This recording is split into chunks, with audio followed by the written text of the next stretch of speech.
Right, hello everyone and welcome back to the channel and welcome back to my Preacher review. This is book 4 and today we're going to be talking about this. Just a quick warning at the top of the video. I'm just going to be talking about spoilers today just because now we're in the second half of the series. There are 6 books.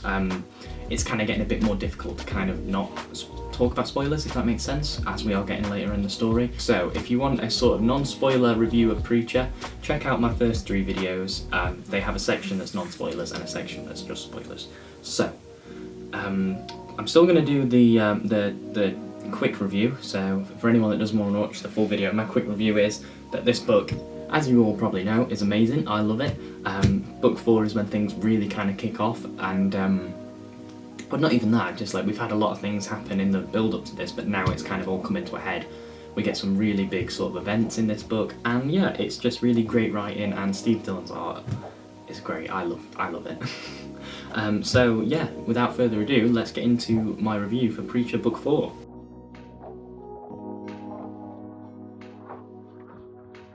So, the book opens on an issue called One Man's War, and it's the backstory of Hairstar, who we've seen rise from sort of a member of the Grail to wanting to be the All-Father to now Jesse's sort of arch-enemy. He's also hell-bent on killing the Saint of Killers. So, we get his backstory, we get his time leading up to and training in the Grail. This was something that was done, I think it was done really well in the show. I really enjoyed it, how it was kind of a montage. In this, obviously, things are more fleshed out. We get much more information. There is information about the All-Father and Humperdoo. You sort of see things about how they're keeping the Christ bloodline. You also see things like how the angel came to be in his capture. I think that's the right word.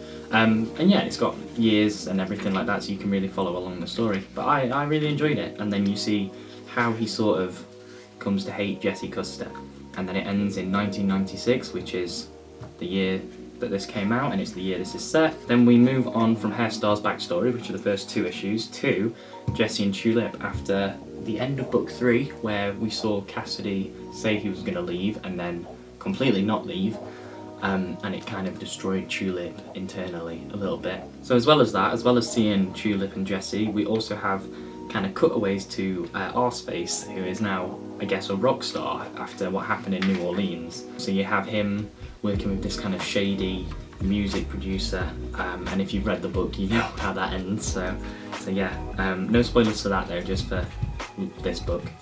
Then we get alongside that, Tulip and Cassidy talk about what he said, and Tulip tells him that Xavier told her what Cassidy had done with his ex, about how he tried to sort of like steal her away from Xavier, and yeah, Tulip just says like, look, I know what you are. I know, kind of, for lack of a better word, you are a vampire in the sense that you just drain the life out of everyone and everything like that. And around this time, Cassidy is apparently trying to give up alcohol, because obviously he was drunk and he told her that he loved her. Him trying to better himself, but to no avail, while Tulip is like, you are just bad through and through, you know? And we get an issue in the desert, which is so good. After Hairstar has been to the military base and got a tank, and Jesse and Cassidy are in the desert with Tulip, and the Saint of Killers is coming to meet them. It's like amid all this kind of bigger story, you have this big event in the desert. So you had obviously Masada. Now this kind of, to me, is like the next thing. So Jesse meets with the Saint of Killers and says to him about how they've both sort of been wronged by God. And then Hairstar, who just wants them both dead, unleashes all hell, hits the Saint of Killers with a tank, does nothing. Saint of Killers wipes out Hairstar's whole army, and this is while Jesse's passed out after being hit back by the Saint of Killers. And so you see Tulip in this mad panic trying to get Jesse out of harm's way whilst being shot at and everything by the soldiers. And Cassidy can't go out to try and help, so he does his best. He's covered in this blanket, and he's trying to do all he can without burning alive. You know, he's driving the truck at them, and then he hits a rock and flies out and just starts burning to death. And has to, I think he buries himself like in the desert. Again, Hairstar calls in sort of a nuke to try and defeat the Saint of Killers after blowing up Masada. He tries it again, and all of his men are just dying. They're just getting popped left, right, and centre. I guess the big sort of takeaway is that Jesse, Cassidy, and Tulip managed to get away on the plane that was called in. So they're trying to escape on this plane. Meanwhile, the nuke is flying straight in. As the nuke's flying in, the Saint Killers is watching it. Hairstar and Featherstone are trying to escape in the helicopters, and Saint Killers just kind of sits and watches this nuke hit him, and then goes off, and the plane gets rocked. Jesse falls out of the plane, and Cassidy grabs his arm, and he's not going to let go. He's not, because he loves Jesse as a friend, and also he's wronged him so much that he has to make up for it. He has to do something to make up for it. He can't tell Tulip he loves her and then kill off Tulip's boyfriend, because that is just all kinds of messed up. He's holding on for dear life. Jesse's trying not to fall out of this plane, and Jesse, being Jesse, knows that if Cassidy keeps holding on to him, he's going to just burn up and he'll fall anyway. So he uses the word of God, he uses Genesis on him and tells him to let go. And we see Tulip's reaction as she turns around, knowing that Jesse has fallen out of the plane, and Cassidy says he made me do it. I mean, at this point she's got to be questioning whether he did or not. She's got to be questioning, did he make him do it? Did he use the word of God? We know he did, but she obviously didn't hear that. And so she's like, are you an absolute monster that is trying to kill the one person I love? That was a point for me in the story that I was like, oh shit, like Jesse is apparently dead now, and we have 2.5 more books left. And then we just cut to a month later. Tulip and Cassidy are robbing a pharmacy. Tulip, understandably, is quite depressed. It's only been a month, so she's still mourning and grieving.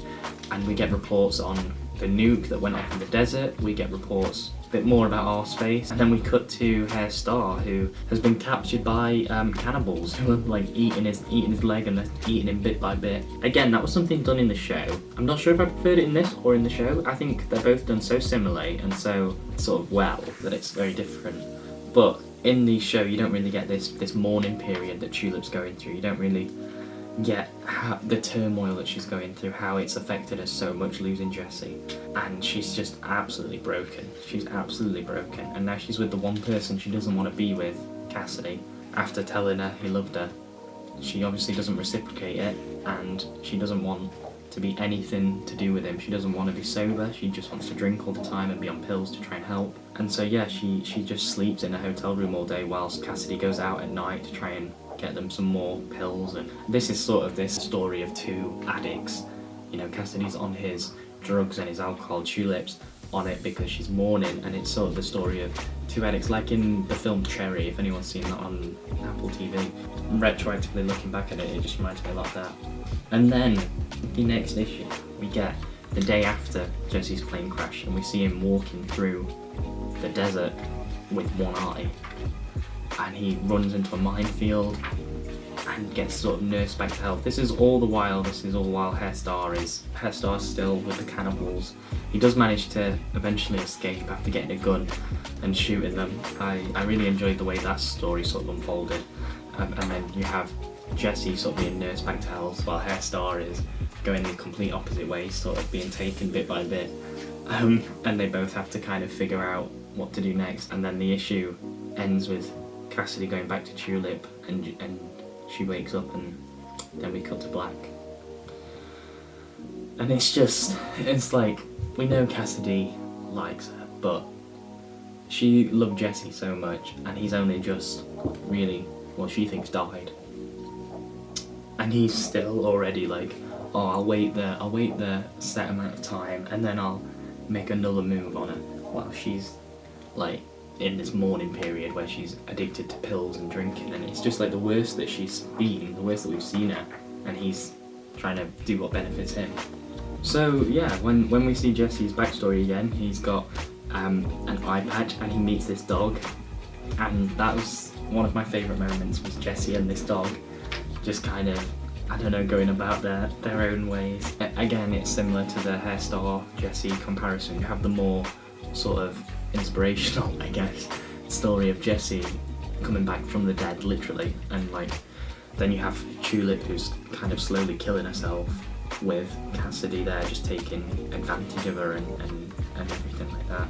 He's trying to just do what works for him. And while all this is happening, we just get cutaways to Arseface, living in an Arseland, I'm going to call it. Just shows his superstardom that he's experiencing and sort of sets it up for something terrible to happen to him. And so later in that issue, Jesse finally gets back. He goes to meet Cassidy and Tulip, goes to surprise them, saying I'm still alive, and he sees them leaving a bar, and Cassidy kisses Tulip, and it just absolutely floors Jesse.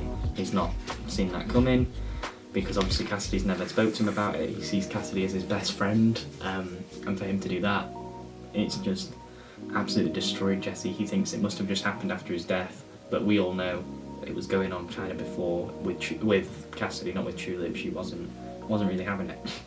But then that's it for the story. Then the rest of the book is backstories. We get Arseface's backstory, which is really, really dark and really sad as well. Really, really sad.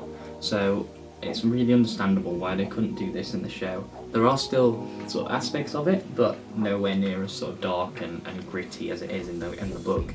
I'm not going to go into it too much, just because there's some very dark themes at play, and I don't really want to discuss them too much. So yeah, we get Arseface's backstory, and then we get a sort of spin-off issue about TC and Jodie, who are characters that I feel Garth Ennis kind of shot himself in the foot a bit, killing them as soon as he did. They're probably pretty popular at the time, and in the show they kind of changed that by having them in it for an entire season. So I guess this sort of retroactive issue about those two is kind of payoff for that in a way. It's a good issue of a comic, but I don't like the characters at all. They're such just bad people. So it's really hard to kind of enjoy an issue just about them. And at first I thought it was like a figment of someone's imagination, or I thought it was like a film or something, because it just seems so unrealistic and everything like that.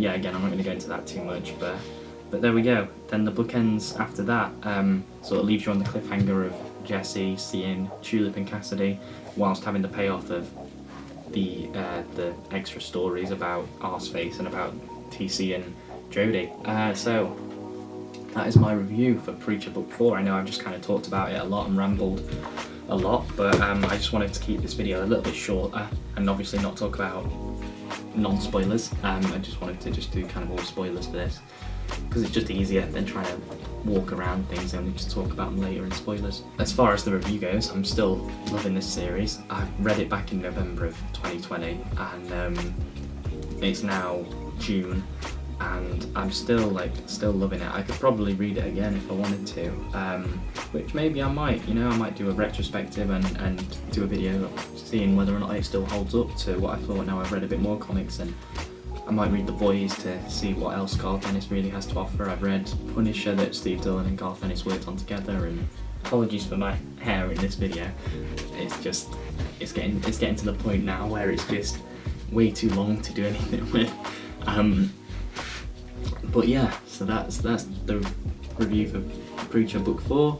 I would absolutely love to get the absolutes of this. They look incredible. So maybe I'll upgrade in the future. But thank you for watching, if anyone is still watching. If you enjoyed, please leave a like down below and consider subscribing so you don't miss out on my review for Preacher Book 5 and 6. I've also got comic unboxings and another series on the channel called Beyond the Page, where we look at the backstory and careers of your favourite comic artists and writers and creators and everyone like that. So if there's something for you, click subscribe. If there's not, hey, no worries. But I will speak to you all later, and I will see you later. Bye.